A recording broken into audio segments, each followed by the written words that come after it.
Apa khabar semua? Hari ini, jom kita kupas tentang hala tuju sebenar pendidikan di Malaysia. Kupasan kali ini khas untuk warga SSTP Kedah yang menonton di YouTube dan TikTok. Pernah tak anda terfikir, apa sebenarnya matlamat akhir pendidikan kita semua? Sebenarnya persoalan ini dah dibincangkan di Malaysia lebih 70 tahun lamanya tau. Dasar pendidikan kita sentiasa berevolusi dari fokus pada perpaduan hinggalah kemahiran abad ke-21. Tapi ada satu idea yang tak pernah berubah, melahirkan insan yang seimbang dan harmoni. Okey, jadi apa pula matlamat baru kita? Jom kita lihat wawasan untuk 2026 hingga 2035. Matlamat utamanya untuk melahirkan insan sejahtera, individu yang serba lengkap dan bersedia. Konsep ini sebenarnya berteraskan falsafah pendidikan kebangsaan kita yang sedia ada. Jadi, macam mana rupa seorang insan sejahtera ni? Jom kita tengok ciri-cirinya.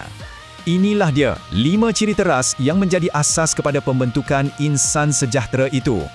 Jadi, wawasan ni bukan sekadar dasar ya.